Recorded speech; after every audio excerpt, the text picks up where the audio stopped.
మీరు వస్తున్నారు, గెస్ట్ హౌస్లో కూర్చుంటున్నారు. గెస్ట్ హౌస్లో కూర్చున్నట్టు ఉత్తమ్ కుమార్ రెడ్డి గారిని హరీష్ రావు గారు ఇరిగేషన్ మంత్రిగా చేసినాను.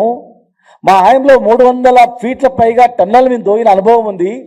ఇలాంటి టన్నల్ కూలిపోతే దాన్ని ఇమ్మీడియట్గా మరమ్మతులు చేసి టన్నల్ కంప్లీట్ చేసినటువంటి చరిత్ర అనుభవం నాకు ఉంది. కాళేశ్వరంలో కావచ్చు, పాలమూరు రంగారెడ్డి ప్రాజెక్టులో కావచ్చు.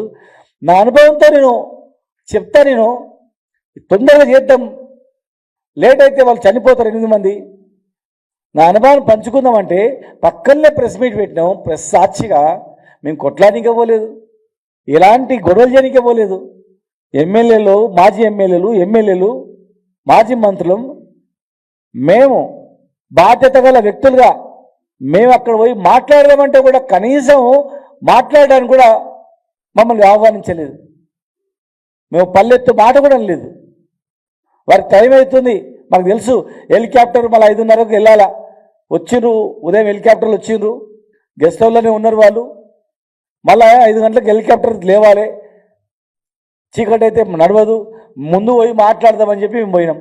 అయినా మమ్మల్ని లెక్క చేయలేదు, పిలవలేదు, మాట్లాడలేదు. మాట్లాడకపోగా ఇవాళ జూపాలి కృష్ణారావు గారు ఏమంటారంటే, ఆయన మొన్నటి వరకు మా గవర్నమెంట్లో ఉన్నాడు. ఆయన మంత్రిగా ఉన్నప్పుడు, హరీష్ రావు గారు మంత్రిగా ఉన్నప్పుడు మేము అక్కడ పోయినాం. ఆయన మాట్లాడతారు 200 మీటర్లు కూడా దొవలేదని. దానికి మరి దేనికైనా సిద్ధమా వారు? రాజకీయాల నుంచి వారు తప్పుకుంటారా, లేకపోతే హరీష్ రావు గారు తప్పుకుంటారా? మేమందరం తప్పుకుంటాం. మా తప్పు అయితే వారు తప్పుకోమనండి, మంత్రి పదవిని తప్పుకోండి, లేదా రాజకీయాలు మేము తప్పుకుంటాం. 12 కిలోమీటర్లు టన్నెల్ మేము తోగినాం. వారు మంత్రిగా ఉండి వారు కూడా వచ్చిండ్రు. అంటే ప్రాజెక్టుల మీద ఎంత అవగాహన ఉంది చెప్పండి వాళ్ళకు. 12 కిలోమీటర్లు అంటే 12,000 మీటర్లు. 12,000 మీటర్లు మేము దవ్వుతే 12 మీటర్లు కూడా తవ్వలేదంటారు, 200 మీటర్లు కూడా తవ్వలేదని చెప్తారు. మరి 12 మీరు అన్న ప్రకారము 200 మీటర్లు కూడా తవ్వలేదన్నారు కదా. మేము 200 కాదు 12,000 మీటర్లు తవ్వినాం. దానికి మీరు సిద్ధమా? మీరు 3,300 రూపాయలు మీరు ఖర్చు చేస్తే మేము 3,900 రూపాయలు ఖర్చు చేసినాం. 900 కోట్లు, 3,300 కోట్లు మీరు ఖర్చు చేస్తే 9 సంవత్సరాల్లో మేము కరోనా 2 సంవత్సరాలు వచ్చినా, 2 సంవత్సరాలు కరోనా వచ్చినా, ఆర్థికంగా ఇబ్బందులున్నా మేము ఆ ప్రాజెక్టుకు 3,900 కోట్లు ఖర్చు చేయడం జరిగింది. కేసీఆర్ గారికి నిజంగా చిత్తశుద్ధి ఉంది కనుకనే.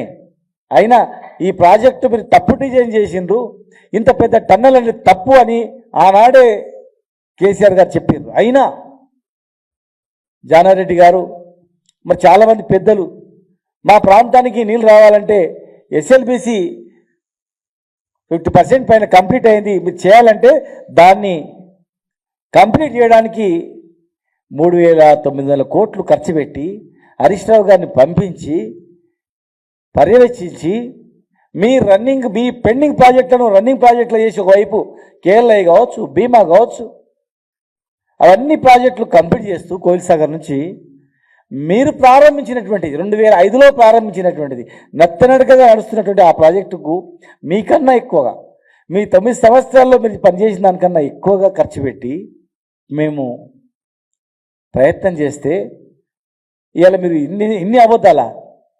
నోరు తెలిస్తే పూర్తి అబద్ధాలే.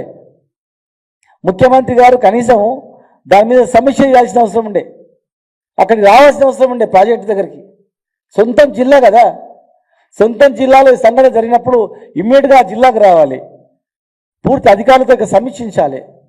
ప్రధానమంత్రి గారిని కలిసినప్పుడు మొదటి అంశము వీళ్ళు ఎట్లయినా రక్షించాలి సార్ అని చెప్పి అడగాల్సిన అవసరం ఉండే. మంత్రిగా మీ బాధ్యత, మీరు ప్రతిపక్షం మాట్లాడినప్పుడు మీరు దానిలో ఏమన్నా ఉంటే చెడు ఉంటే మీరు పక్కన పెట్టండి, మంచిని స్వీకరించాలా. మీరు కలవనియరు, మాట్లాడడానికి ఒప్పుకోరు. ఇన్ని అబద్ధాలు చెప్తే మీరు జూపల్లి గారు మంత్రిగా ఉండి వారు అక్కడ వచ్చి కూడా 12,000 మీటర్లు తోయిందాన్ని కూడా లేదని చెప్తే, ఇన్ని కోట్లు ఖర్చు పెట్టిందని కూడా కాదని చెప్తే పైగా ఇన్ని అబండాలా? ఈ రకమైనటువంటి మాటల